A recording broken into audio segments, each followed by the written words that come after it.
अस्सलाम वालेकुम फ्रेंड्स। शीना चंदा महताब के मशहूर नावल जान की किस्त नंबर 4 शुरू करने से पहले मेरे चैनल को सब्सक्राइब कर दे। अम्मा, आपको इतला करने आया हूँ। कुछ दिनों के लिए मामू के यहाँ जा रहा हूँ और इसी वक्त वो ज़रूरी तैयारी करके चले गए और मैं जो ये सोच कर बैठी थी कि अब खूब सैर करूँगी, उनके जाने पर मुंह बसोड़ कर बैठ गई। मैं मूड ऑफ किए बैठी ही थी कि अचानक मेरे चचा की बेटी, मेरी होने वाली भाभी चली आई। उसको देखते ही मेरा मूड खुद बहुत दुरुस्त हो गया, क्योंकि अज़रा मेरी कज़न और होने वाली भाभी ही नहीं, बहुत प्यारी और राजदार सहेली भी थी। मैं अपने दिल की हर बात बला झिझक उसे बता दिया करती थी और अज़रा भी हर बात मुझसे कर लिया करती थी। अज़रा जब भी हमारे घर आती, हम सब लड़कियां मिलकर नहर पर चली जाया करती थी। हमारा गांव बर्ज कला बहुत प्यारा था, यहाँ फिर हमें ही लगा करता था और था भी हकीकत में बहुत खूबसूरत जगह पर। ऊंचाई वाली जगह पर घर थे और नशे में बाहू के लामतनाही सिलसिले और फिर नहर। उसकी वजह से हमारे गांव का मौसम बहुत सुहाना रहता था। दरख्तों पर एक फल जाता था तो दूसरा आ जाता था। बाग में हर वक्त काम करने वाले मर्द, औरतों और बच्चों की वजह से रौनक रहती थी।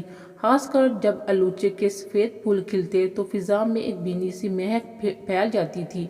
ऐसे में हम सब सहेलियां बागों की सैर को निकल पड़ती थी। क्या बात है, मुर्गी की तरह मुंह फैलाए बैठी हो? अज़रा ने मेरे सामने बैठते हुए हंस कर पूछा, जैसे वो मेरे मुंह फैलाने की वजह जानती हो सकता है फिरोज भाई को परवेज भाई ने बता दिया हो कि वो लायलपुर फैसलाबाद जा रहे हैं, क्योंकि दोनों एक ही कॉलेज में पढ़ रहे थे और एक साथ ही फारग होकर आए थे। अरे बोलती क्यों नहीं, क्या मुझसे भी नाराज हो? अज़रा ने फिर पूछा तो मैं फट पड़ी। वो तुम्हारा कुछ लगता सैर करवाए बगैर ही चला गया है मामू लोगों के यहाँ। वो तुम्हारा भी तो कुछ लगता है, अज़रा ने हंसते हुए कहा। मैं चुप रही तो उसने फिर कहा, अरे अब उठो भी, देखो मौसम कितना खूबसूरत हो रहा है। और मैं उठी ही थी कि अम्मा, जो साथ वाली पड़ोसन के यहाँ गई हुई थी, वापस आ गई। अज़रा ने जल्दी से सलाम किया कि वो ताई होने के अलावा होने वाली सास भी थी। कहाँ जा रही हो? अम्मा ने अज़रा को प्यार करते हुए पूछा। नहर पर, मैंने चादर लेते हुए जवाब दिया। खबरदार उधर ना जाना, सुना है फिर वहाँ कुछ हाना बदोशों ने डेरा लगाया है, अम्मा ने बताया। तो फिर क्या हुआ? हमें तो वो कुछ भी नहीं कहेंगे अम्मा, मैंने कहा और अज़रा के साथ बाहर निकल आई। हमारे घर के साथ ही मेरी सहेली कुलसूम का घर था। मैंने टार का पर्दा उठाते हुए उसको आवाज़ दी और फिर बारी बारी सबको पुकारती गई। गुड्डो, सुरैया, अरशाद। गली के एहतमाम के साथ ही बागबात का सिलसिला शुरू हो जाता था। हम सब हंसती मुस्कुराती बातें करती बागात से निकलकर मैदान से होती हुई नहर पर चली आई। नहर के किनारे कितार दर कितार दरख्त लगाए गए थे, जिनकी छांव में गर्मियों में बैठना कितना अच्छा लगता था और सर्दी में सारे दरख्त खजां की वजह से टिंड मिंड हो जाते थे। हम सब सहेलियां नरम नरम घास पर बैठ गई तो अज़रा ने मुस्कुराती नजरों से मुझे देखते हुए कहा, सुना है तुम्हारा अयाज तालीम और ट्रेनिंग मुकम्मल करके वापस आ रहा है। अयाज का सुनकर मुस्कुरा दी और कहा, तुम्हारे वाला तो अयाज से पहले ही फारग होकर आ गया है। हाँ, अज़रा ने ठंडी सांस ली।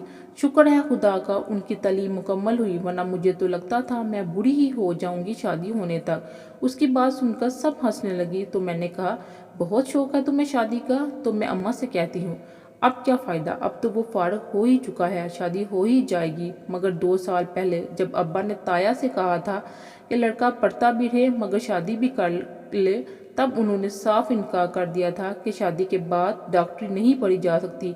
उस वक़्त तुम कहाँ थी? तब तुम मेरे लिए कुछ ना कर सकी, अज़रा ने मसनूई गुस्से से कहा तो एक बार फिर सब हंसने लगी। हम सब बातों में मसरूफ़ थी कि एक फ़कीनी टाइप औरत हमारी जानब आती हुई दिखाई दी। उसको देखते ही सुरैया ने घबरा कर उठते हुए कहा, अरे उठो उठो, देखो वो इधर ही आ रही है।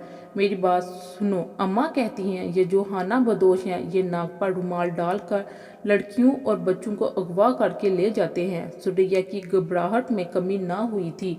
अरे बैठो, गुड्डू ने उसका हाथ पकड़ते हुए कहा। पहली बात तो ये है कि वो अकेली है और हम 6, किस किस के मुंह पर रुमाल रखेगी? और फर्ज करो वो हमें बेहोश करने में कामयाब हो भी जाए तो तुम्हें और आशा को उठाएगी कैसे? क्या करेल ना आएगी तुम्हारे लिए? उसने मेरे और श्रेया के फरबा जिस्मों की तरफ इशारा करते हुए कहा तो सब हंसने लगी। इतने में वो औरत हमारे करीब आ गई और कहने लगी, हाथ दिखाना है किसी को बीबी?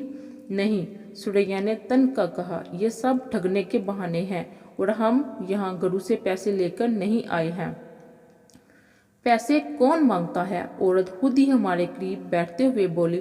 तो फिर और क्या मांगती हो? अरशद ने पूछा। जब तक हम यहाँ हैं आप हमें 2 वक्त की रोटी और लस्सी दे दें तो मेहरबानी होगी, मगर देंगे कैसे? हम घरों से निकल नहीं सकती और तुम लोगों का बस्ती में आना मना है, कुलसूम ने कहा, क्योंकि जब भी हाना बदोशों का कोई काफिला इधर रुकता था तो औरतें रोटी के बहाने गांव में एक एक घर में जाकर बैत हासिल करती, फिर मौका पाकर उनके मर्द चोरी करते और काफिला लेकर चले जाते। इसलिए अब गांव वालों ने ये फैसला कर रखा था कि अब अगर हाना बदोशों का कोई काफिला मैदान में लगा तो उनकी औरतों और बच्चों को गांव के घरों में दाखिल होने की इजाज़त ना होगी। बीबी जी, हमारे बच्चे दूध लस्सी के लिए रोते हैं। अगर अब तक यहाँ चोर हाना बदोश आते रहते हैं तो उसमें हमारा क्या कसूर? ठीक है, मैंने हाथ उठाकर कहा। तुम हमारे हाथ देखो और सुनो, सिर्फ तुम ही गांव से रोटी लेने आओगी, तुम्हारा कोई मर्द या दूसरी औरत नहीं आएगी। ठीक है जी, वो मान गई। तो श्रेया ने झटपट अपना हाथ सामने कर दिया और कहा, पहले तुम मेरा हाथ देखो। गुड्डू ने कहा, पहले तो डर कर भाग रही थी, अब कैसे सबसे पहले हाथ दिखा रही हो? श्रेया ने सुनी अनसुनी करके हाथ औरत के सामने कर दिया। औरत ने हाथ पकड़ा और बोली, पूछो, क्या पूछना है? अरे वही, शादी, बच्चे। सुरैया के बोलने से पहले ही अरशद ने शरारत से कहा और औरत से बोली, तुम्हारी शादी जरा देर से होगी और बच्चे 5 होंगे और सब भी जिंदा रहेंगे। सिर्फ 5? सुरैया के मुंह से बेसाहता निकला। हम सब हंसने लगी तो हाथ छुड़ा कर बोली, बस अब इनका हाथ देखो, और अलग हटकर बैठ गई। चलो आयशा, अब तुम दिखाओ, अजरा ने कहा। नहीं, पहले तुम, मैंने कहा और उसका हाथ पकड़कर औरत के सामने कर दिया। वो गौर से देखने लगी थी, फिर बोली, तुम्हारी शादी जल्द होने वाली है, शायद 1 महीना ही लगे और। बकवास, कुलसूम ने कहा। अभी तो इसका मंगेतर पढ़ कर आया है, नौकरी मिलेगी तो। मैं ठीक कह रही हूँ, बामुश्किल शादी को 1 महीना लगेगा और 6 बच्चे होंगे, 4 बेटे 2 बेटियाँ, मगर ये 2 लकीरें हल्की हैं, इसलिए हो सकता है 2 बच्चे मर जाएं। हाय नहीं, अजरा ने हाथ छुपा लिया तो मैंने हंसते हुए कहा, तुम्हारी साथ की तो 1 दर्जन पैदा करने की ख्वाहिश पूरी ना हो सकी, अब तुम आधे दर्जन? नहीं, अजरा सुरख चेहरे के साथ मुझे डांटने लगी तो मैंने अपना हाथ औरत के सामने करते हुए कहा, आप इसको देखो। और वो बगौर देखने लगी और देखती रही। जब कुछ वक़्त यूं ही गुजरा तो मैंने झिंझला कर कहा, आप फूटो भी मुँह से कुछ या आंधी हो गई हो कि ज़बान दराज तो मैं हमेशा से थी। वो बीबी जी और कुछ कहते कहते चुप हो गए। वो क्या? मैंने उसकी खामोशी पर दांत पीसते हुए पूछा। तुम्हारे हाथ में शादी वाली जगह पर 3 लकीरें हैं, क्या पक रही हो? अजरा ने गुस्से से बड़े लहजे में कहा। मैं सच कह रही हूँ बीबी, हो सकता है इनकी 2 मंगनियाँ होकर टूट जाएं, क्योंकि 2 लकीरें जरा बारीक हैं। औरत ने डरते डरते कहा, अरे तू मार खा के ही बाज आएगी, इसकी मंगनी तो बचपन ही में हो चुकी है, अब तो इसका मंगेतर पढ़ कर आने वाला है। अजरा घबराई तो मैंने हंसते हुए कहा, अजरा गुस्सा क्यों होती हो, वो कौन सा सच बोल रही है? रोटी के लिए न जाने बेचारी।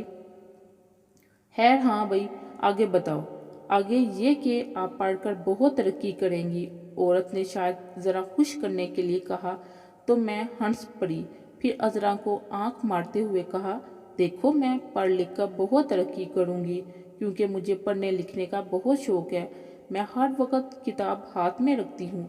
मेरी बात समझकर अजरा ही नहीं वो सब भी हंसने लगी कि वो सब जानती थी कि मुझे पढ़ाई से कितनी नफरत है। हाँ भाई, बच्चों का तो तुमने बताया ही नहीं, अर्शाद ने गुस्से औरत से कहा जो पागलों की तरह हमें हंसते हुए देख रही थी। आपको गुस्सा तो नहीं आएगा? औरत ने मेरे हाथ पर नज़र जुमा कर कहा। परवाह मत करो। मैंने उसके खौफ को समझते हुए हौसला दिया तो वो बोली, बच्चों की सिर्फ 2 लकीरें हैं और वो भी मुझे समझ नहीं आ रही। एक तो बहुत ही मध्यम है और दूसरी टूटी हुई है। इसका मतलब? मैंने मुस्कुरा कर पूछा। मतलब आपके सिर्फ 2 बच्चे हैं? वो इतना कहकर चुप हुई तो मैंने हंस कर कहा, मेरी अम्मा के भी 2 ही बच्चे हैं, मगर बीबी इनमें से एक बच्चा मर जाएगा, जबकि दूसरे की मुझे समझ नहीं आ रही। वो हिचकिचाई। मेरे अपने तो जिंदा बचने की उम्मीद है ना? मैं हंसने लगी, जबकि अजरा ने कहा, अरे चल उठ झूठी नंबर 1, खबरदार जो रोटी और लस्सी लेने गाँव में आई। औरत रहम बड़ी नजरों से मुझे देखने लगी तो मैंने कहा, हाँ, ये जो बागात के पास गली है ना, इसमें चौथा घर हमारा है। तुम आना, रोटी ही नहीं दूध भी दूंगी। अब भी आपके साथ ना आ जाऊं? औरत ने इजाज़त तलब की। हाँ ठीक है, हमारे साथ ही चलो। शाम हो रही है, हम भी जा ही रही हैं। मैंने गुरूब होते सूरज को देखते हुए कहा कि ऐसे में अम्मा मुझे घर से बाहर जाने ना देती थी। वो औरत हमारे साथ आई, जबकि अजरा रास्ते से ही अपने घर चली गई। मैंने घर में दाखिल होते ही कहा, नूरी, इस औरत को रोटियां, गुड़ और सवेरे की लस्सी अगर हो तो दे दो। और खुद सामने पीछे तख्त पर बैठ गई। वो औरत मसलसल मेरी तरफ देख रही थी। आहर तंग आकर मैंने पूछ ही लिया, बीबी, मैंने कभी झूठ नहीं बोला। वो लड़की जो आज आपकी मोहब्बत में बोल रही थी, आने वाले दिनों में आपसे बहुत नफरत करेगी। और आप इतनी अच्छी हैं, मेरी दुआ है खुदा आपको शादो आबाद रखे। मैंने जो कुछ आपके हाथ में देखा है, खुदा करे वो सब गलत हो आप हमेशा खुश रहें।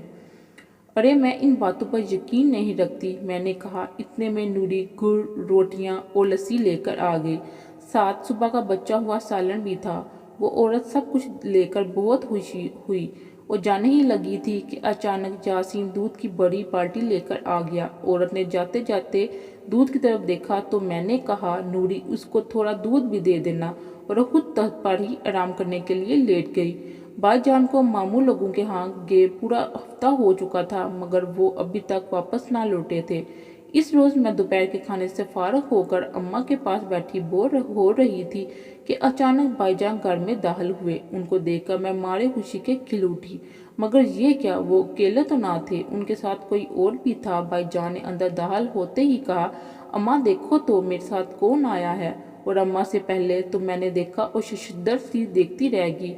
वो बहुत खूबरू और सोना था। कौन हो सकता है, मैंने दिल में सोचा, और फिर अम्मा की आवाज़ सुनकर चौंक पड़ी। मैं सदके, ये मेरा पुत्र अयाज कैसे आ गया आज भूलकर। वह तो पोछ से उतर कर बाजू फैलाकर उसकी तरफ बढ़ी और मैं यूं उछली जैसे करंट लगा हो। यानी जिसको दिन रात मैं सोते जागते याद करती थी, वो हकीकत बनकर मेरे सामने आ गया था। मेरा अंग अंग खुशी से नाचने लगा।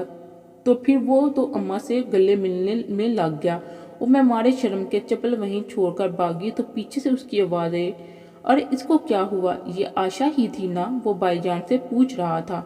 हाँ यार, वही थी, भाईजान ने मुस्कुरा कर कहा। क्या पहचाना नहीं? लेकिन ये भाग क्यों गई? वो अम्मा से अलग होते पूछने लगा, जबकि मैं अंदर दरवाजे के करीब खड़ी इनकी तमाम बातें सुन रही थी। मेरे ख्याल से शर्मा कर भागी है। खैर, एक चक्कर बागात का लगा वरना अब्बा नाराज होंगे कि इस बार आते ही तुम्हारी तरफ निकल गया। असल में कदीने बलाल था, कह रहा था कि इस मौसम में शिकार बहुत हैं, चले आओ। और मैं फारूक होते ही चला गया। फिर वो अयाज का जवाब सुने बगैर बाहर निकल गया। जब अयाज वही अम्मा के पास तख्त पर बैठ गया तो अम्मा ने पूछा, तुम कब आए थे अयाज? फूफी इम्तिहानों से फारूक होकर आज सुबह ही घर पहुंचा तो वहां परवेज से मुलाकात हुई। जो आने की तैयारी कर रहा था। मैंने सोचा बहुत अरसा गुजर गया, आपकी तरफ आना नहीं हुआ, देखें तो सही हमारी फूफी भला रहती कहाँ है। इसलिए प्रवेश के साथ ही चला आया। बहुत अच्छा किया जो चले आए, तुमसे मिलने को मेरा बहुत दिल चाहता था। ये बताओ वहाँ सब हैरियत है ना? भाई भाभी और बच्चे एकदम फर्स्ट क्लास, अयाज ने कहा। अच्छा, और वो कदीर, वो तो ठीक है ना? अम्मा ने पूछा, फिर जवाब सुने बगैर चलाई। ओ आशा, कहाँ हो तुम? अम्मा, यहाँ हूँ मैं मनमनाई। अरे तुझे अकल कब आएगी? कब से अयाज आया बैठा है? कुछ खाने पीने को दोगी या यूं ही भूखा ही रखोगी, या फिर मुझे ही उठना पड़ेगा? क्या लाऊं अम्मा? मैंने अंदर से ही पूछा तो अयाज बोला, रहने दे फूफी, फिलहाल कुछ खाने पीने की गुंजाइश नहीं। दरअसल खाना तो हम लाहौर में खाया था, और अब गाँव आते हुए परवेज ने कसूर का मशहूर फलूदा बनवाया था, इसलिए अब अगर कुछ खाऊंगा तो रात को ही खाऊंगा। अयाज ने मेरी मुश्किल आसान कर दी। फिर बोला, फूफी, सुबह हसन अब्दाल से घर आते ही परवेज के साथ चला आया। अब थकन हो रही है इसलिए आराम करूंगा, कमरा दिखा दें?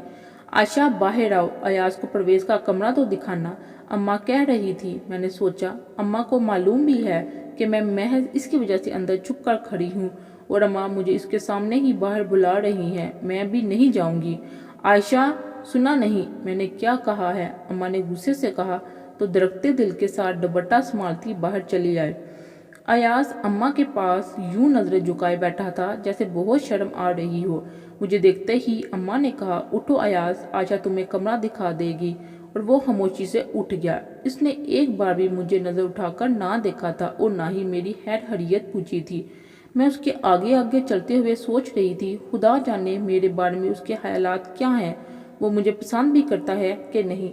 इन्हीं सोचों में गुम दरवाजे के पास पहुंचकर मैं रुकी और फिर दरवाज़ा खोलते हुए कहा, यही परवेज भाईजान का कमरा, आप आराम करें। शुक्रिया, जवाब में अयाज ने कहा और मेरे करीब से गुजर गया। मैं दिल ही दिल में इसकी खामोशी पर खोलती हुई वापस मुड़ना ही चाहती थी कि बस अचानक ही अयाज ने मेरा हाथ पकड़कर मुझे एक झटके से अंदर खींच लिया और मैं बगैर किसी रुकावट के सीधी उसके साथ जा लगी। ये सब अचानक हुआ था, मगर जैसे ही मुझे होश आया मैंने शर्मा कर अलग होने की कोशिश की तो अयाज ने बाजू का हसार तंग करते हुए सरगोशी की। कहाँ भागी जा रही हो आयशा डियर? मैं चुप रही तो अयाज ने फिर कहा, इतनी दूर से सिर्फ तुम्हारे लिए आया हूँ। आज सुबह ही हसन अब्दाल से घर पहुँचा तो परवेज यहाँ आने की तैयारी में था। मैंने उसके साथ आने का फैसला किया कि बहुत लंबा अरसा तुम्हें देखे बगैर गुजर गया था। मेरा ख्याल है 10 साल से मैंने तुम्हें नहीं देखा। मगर वो रुका तो मैंने सर उठाकर उसे देखा और अयाज ने मुस्कुराते हुए कहा, मगर वो दोनों जो तुम्हारी बहुत गहरी सहेलियां हैं, वो तुम्हारी बातें करके मेरे दिल में तुम्हारी मोहब्बत जगाती रही और मेरे इश्तियाक को बढ़ाती रही थी।